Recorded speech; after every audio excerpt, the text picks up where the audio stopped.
Hey Bat fans, Luke here, ready to bat chat about Batman Annual number 4. Now this is the 4th annual installment under the King Batman run, and annuals as a whole, to me, you can kind of take them or leave them. Especially in modern times, you get some that are coming through, different approaches to storytelling. You might see ones that could kind of connect between the story that's currently ongoing in the title.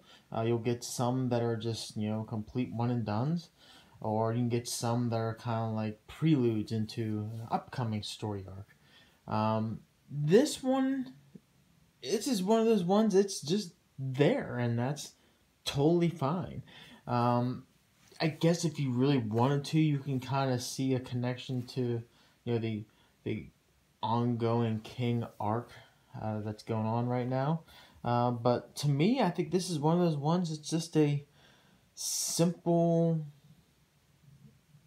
annual that it just tells a good story, and that's part of what kind of frustrates me a little bit with it.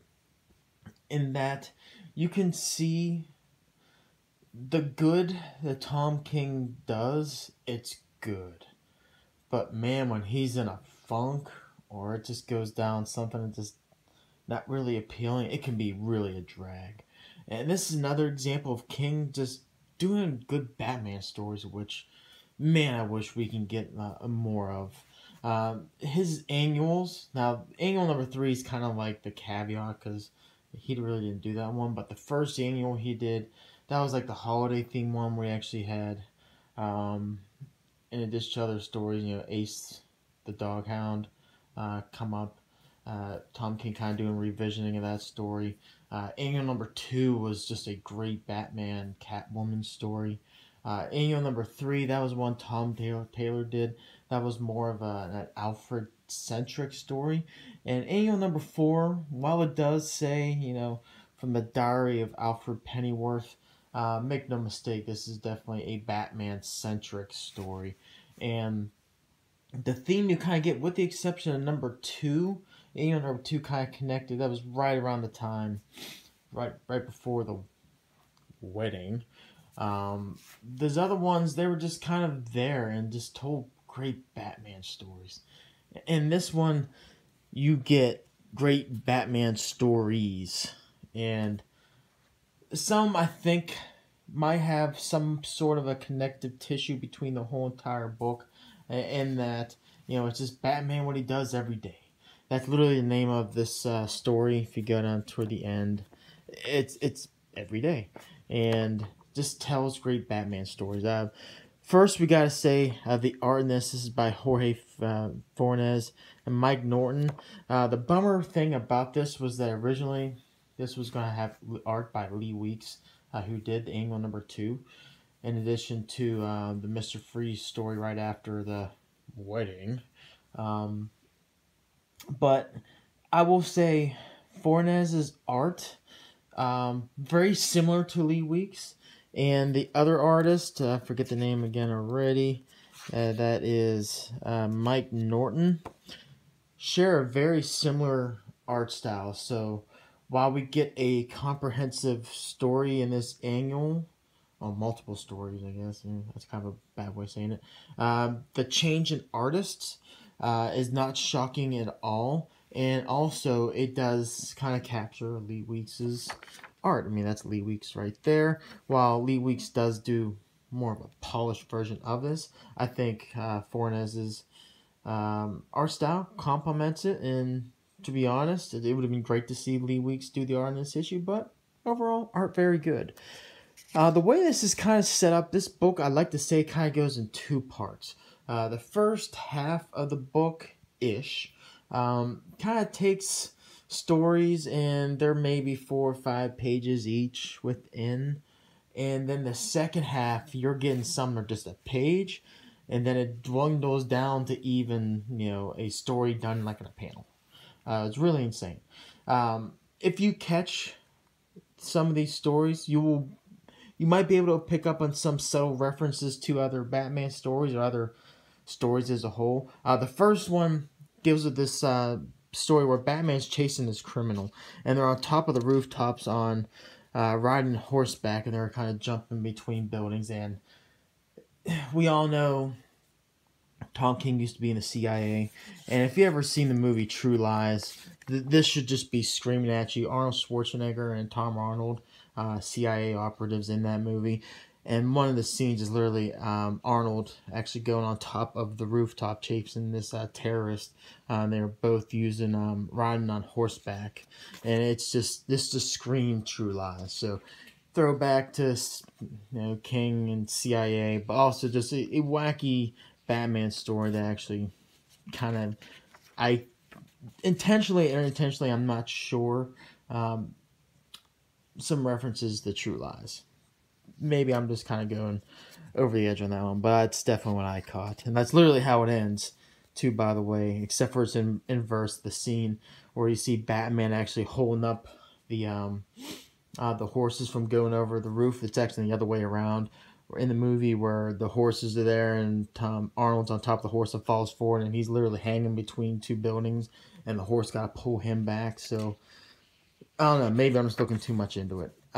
This next one I think was a kind of homage to the Monster Men, in that, in a way, I'm not saying the Rebirth Monster Men. I'm talking about the one way back in the day during like the first year of Batman's career. Oh Jesus, what's the Mike Wagner?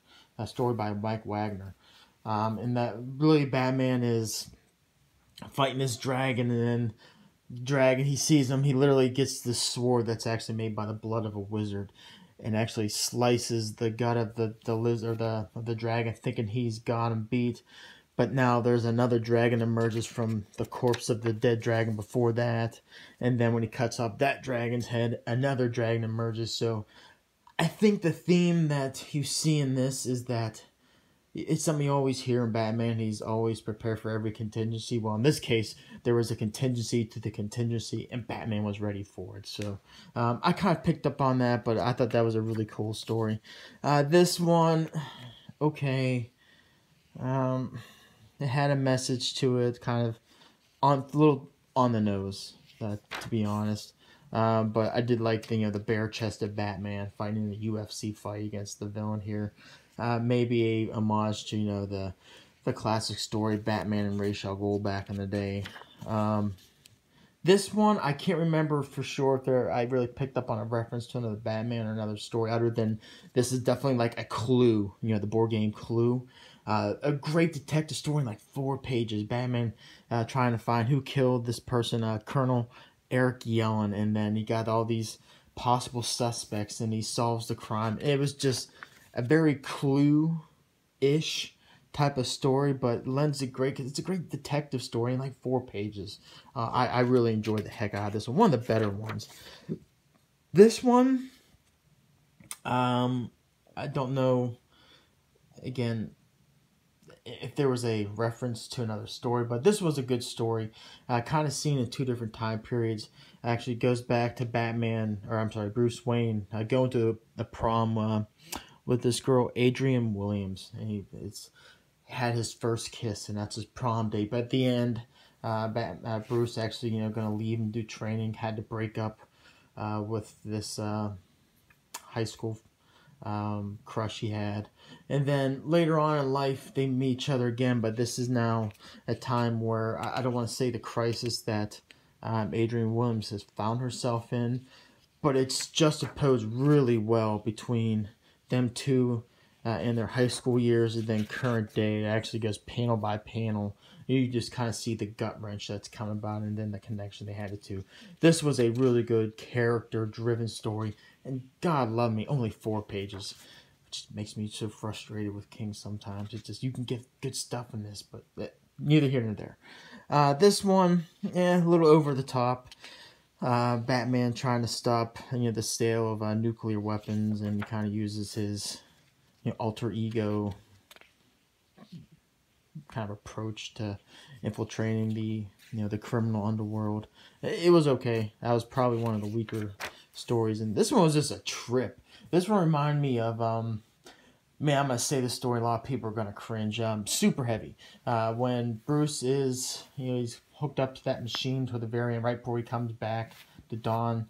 Um, the Cape and Cow again, soon the role Batman, and then he kind of had like this trippy issue where it's just these alternate realities and funky things. It's like you're just like on a mind trip, and this one's just really cool. It was just mind trippy story with just great art, and it had a good theme. At the end of the day, why are you gonna win? Well, I'm Batman.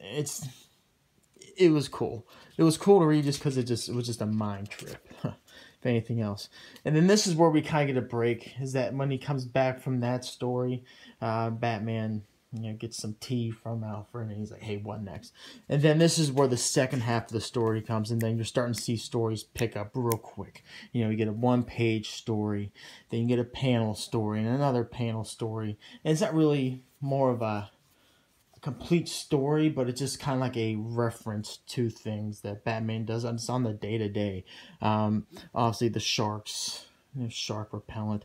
You can go as far as this may be a reference to Batman Venom. If you read Venom the story, you'll pick up on it. Batman the Undead, this story right there. Again, another Monster Men type of reference in that story. This one right here, this one little panel, Batman going through Gotham is just frozen. That's Batman Snow. If you haven't read Batman Snow, that's Legends of the Dark Knight way back in the beginning. I think it was like right after Shaman, I think, if I remember right. Just a classic story. What else? What else was there? I caught the reference. This one I remember, this kind of reminded me of a story in Batman Black and White where they got this gentleman on the rooftop kind of going to commit suicide, and Batman's got to flip the coin, and Tails, the man saved. Tails obviously not so well. But then it just kind of goes after right to the very, I like this one here. It's just Batman, what's his day? I'm not fighting the Joker. I'm just helping this elderly woman across the street. I really no reference, so I just thought that was just really cool how that was laid out. Let's see, this one here could be a reference to a couple things. Luke Fox and Batwing also could be a reference to the animated story series. When is it Tim Drake or is it Dick Grayson? I think it's Tim Drake. Goes off to college, and it's a Scarecrow centric episode, and just I caught that. That's just dawned on me right there. This one right here, if you're reading that Superman Up in the Sky, the Walmart version that Tom King is writing, that should be a call out to that. This one right up there, the Pirates, the Two-Face story had the classic Neil Adams cover. I mean, there's things you can pick up on. The Red Rain, Batman getting ready to slay Dracula. There's just so many potential references to them, and some, like I said, might not be Batman stories. Some might be other kind of references to other stories, but at the end of the day, it's just showing every day, man, Batman just doing, incredible things, and that's what makes Batman such a great character. I mean, that right there, Batman, Harley Quinn, the Laughing Fish. This is one, actually, Harley was getting ready. It's an animated series episode. She's getting ready to take out Batman. Joker finds us like, no. I'm the one who's going to take him out. And it was just, if you didn't catch on, obviously, that one right there, too. So, and that's basically the gist. This one, it's not gonna really wow you with, just how mind-bending of a story it is. It's just a good Batman story. And again, that's what just kind of frustrates me because, man, I know we can get this from King. I know we can, but I don't know. It kind of is what it is. This was just a joy to read. Now, the caveat being kind of the irony, the big elephant in the room, is that you're getting something from Alfred's from the Diary of Alfred Pennyworth. Not too many issues ago, we had Bane doing whatever, and we're not going to get into that one right now. But I just find it kind of ironic that you're getting this after that happened. So, but yeah, this was just fun. I enjoyed this. not like the greatest annual ever, but man, this was just a fun read. Highly recommend this. Pick it up. Good stuff. So anyway, hit me up in the comments below what you thought about Batman Annual 4. If you read it, we'll bat chat and go from there. Particularly here if you if you caught on some of the references to other stories that you might have caught on to if you read this, and then especially some if I would have missed. Definitely hit me up because I'm curious. I'm wondering if was there direct references to those things intentionally, or is it something I'm just looking too much into? So, anyway, all right. So until next video, take care.